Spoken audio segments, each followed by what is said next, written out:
I'm Jean Szulc and welcome. So, as a beginner, you're usually following what your teacher guides you through, so you're like almost always learning exactly what your teacher wants you to learn, and that's great because you're developing strong foundations for your compositional future. However, I think that there are a few important things that we as musicians have to do from the beginning, and this is just stuff that we can sometimes do on our own without the help of a teacher. And this is what I want to talk about in this video, learning directly from your influences and from the composers that influence you, because those are the ones that will allow you to develop a more personal style. And I think that this is very important to develop from the beginning. But how can we do this in a way that helps us develop our styles in an effective way, in a way that guarantees that we are not overstepping our teachers' guidelines, because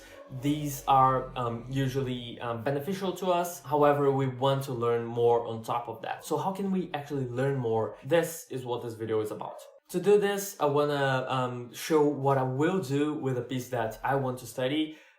So what I want to do is analyze the orchestration on a piece orchestrated by Ravel. Everyone wants to learn orchestration with Ravel, right? So that's what I want to learn today myself, and I thought that making a video about this, like my process of learning through a piece from Ravel, will be very beneficial to you if you watch it. So what I'm going to do, first of all, I did actually print the score of the piece. It's going to be Le Tableau d'une Exposition by Mussorgsky, which was later orchestrated by Ravel, and it is a great example in orchestration. And I selected one movement. It's called Limoges Le Marché. I want to look at the orchestration of it, and I'll show how do I learn from a score when I perhaps don't have much knowledge in a given area. So what I want to do is teach you, even as a beginner, even if you don't know a lot in music theory, how can you look at a score or listen to music in a way that allows you to learn from it and not simply enjoy it.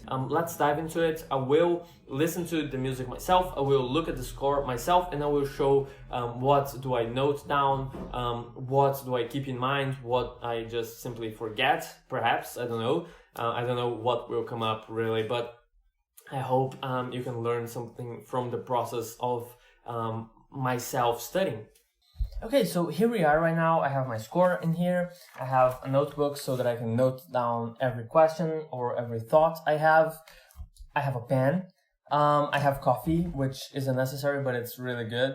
And I have my cell phone with the music I'm going to listen to. So this is like a 1 minute piece. It's really short. It's just like one movement, but I think I can learn a lot from it, and that's why I chose it. Also, something very, very important about this is that you need to have a score open, because the score is what is going to allow you to relate the audible phenomena that you listen to, like the sounds that you listen to something that you can abstract. And that's especially true if you're a beginner, because like you won't be able to pick up everything from just listening to it. And even if you do, you will lose stuff if you're not looking into a score. Something that also really helps is having this marker pens, or like perhaps if you're opening it on a PDF, you don't need those because you can find other ways of like marking your paper. I will use those because these are actually really, really useful. You can like use different colors to outline different things about the music. Okay, so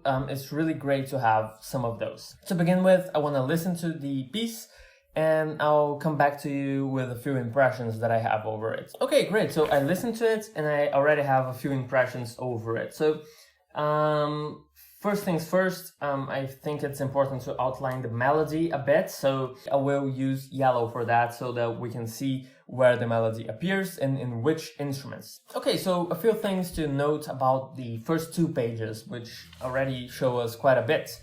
First of all, I quite like this type of fast melodies, which I think are very interesting. Just the fact that the instrumentalists are playing them fast already gives a whole different feel to the piece. Something that is important to notice about orchestration, like when we are talking about orchestration, is the doublings.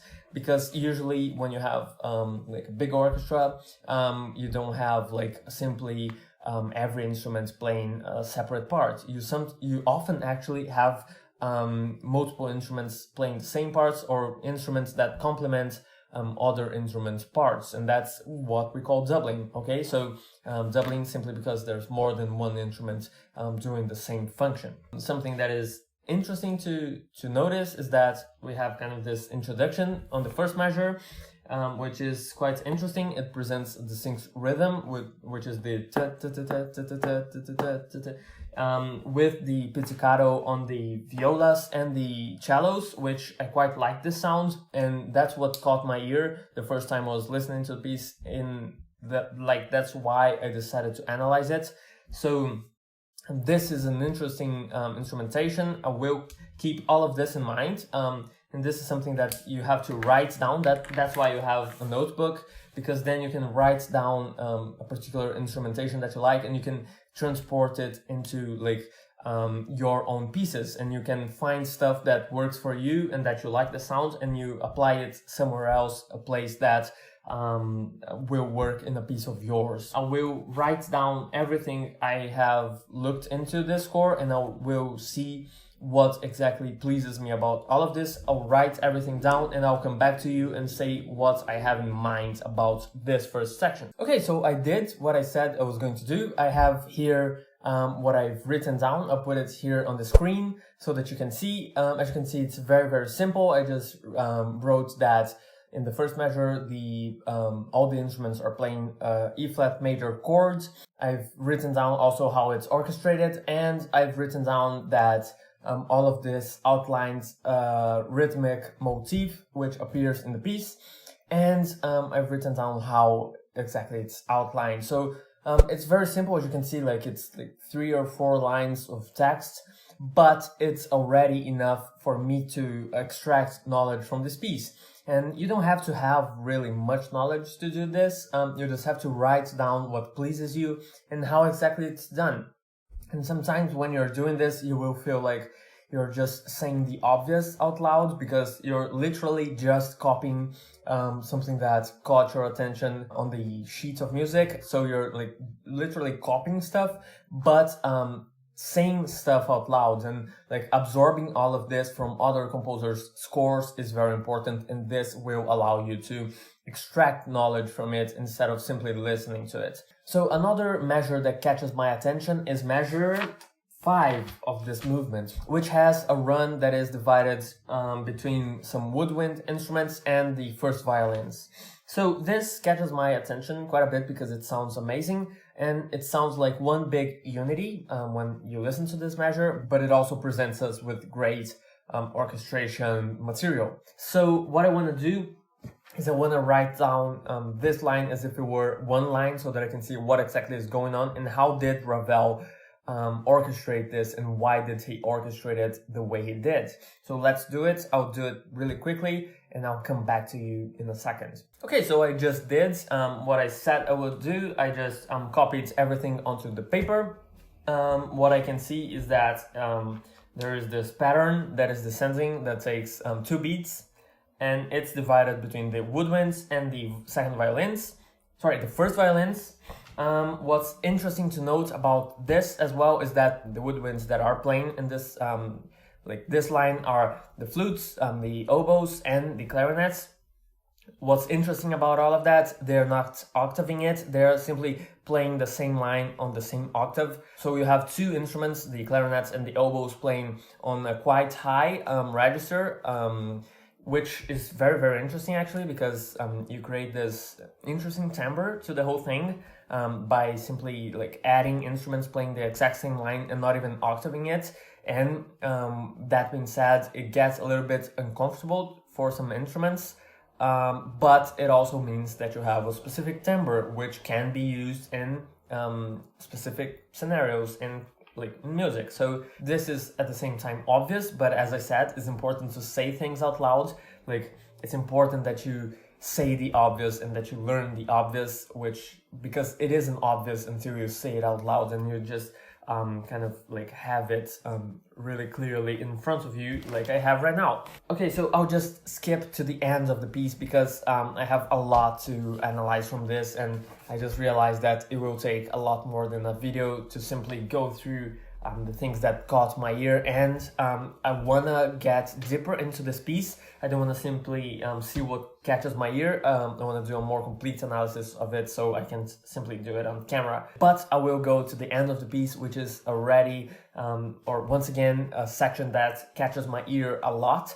And I wanna look at it because it is also something that is almost obvious, except it isn't until you say it out loud. So the section I'm talking about is the last 4 measures of this movement, which is already a transition to the second movement. It leads right into the next movement. I want to look at it and I will see what can I extract from it. Okay, so I went ahead and I picked this last measures of the piece, and I color-coded it to the different parts that are being played in here. So basically I color-coded it to 4 colors, and I had to pick up another color marker. This one is green because there is a 4th element here that I think is very important to mark. First of all, there are 2 main elements that kind of compete for your ear's attention.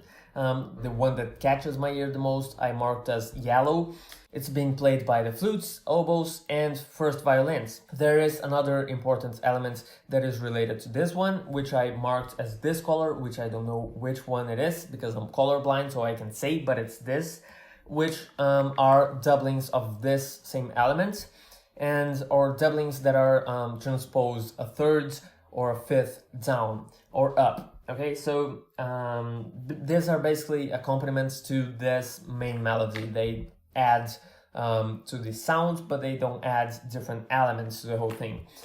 On orange, I marked a secondary like idea that is going on, which also catches my ear quite a bit, which is being played by bassoons, French horns, and cellos. Okay, so basically it's a different idea that goes along really well with the first idea. What's interesting about the first idea is that it has quite a bit of silence and it doesn't move just as much as the second idea. So although it sounds as if it is on the first plane of the piece, it leaves a lot of space for that other idea to appear behind it. Also, and the reason why I got green as well is because there are secondary elements that I think are very important to note, which are the ones that give the whole thing a bit more grit.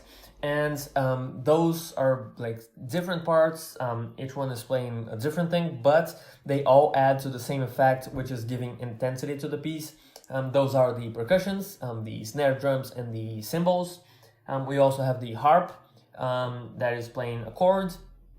We also have the trumpets plus the English horn playing on very specific moments just to give it a lot more movement and create like more intensity to this ending and transition into the next movement. So I can't get much more deep than that in this video because that's not what this video is about. It's not about orchestration, but it's about extracting stuff from like a piece.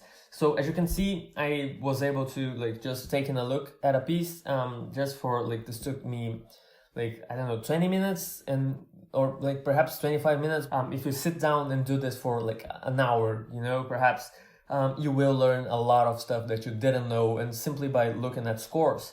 So I hope I could teach you anything at this video because it's very important to do this. It will help you develop a style that is much more like close to what you want to compose, and I hope that this helped you in any way. So if it did, don't forget to leave a like and subscribe to this video because I will post a lot more just like this and a lot more stuff that can perhaps teach you new ways of composing or new techniques, new methods, new ways of thinking about the music you want to compose. So thank you a lot for watching.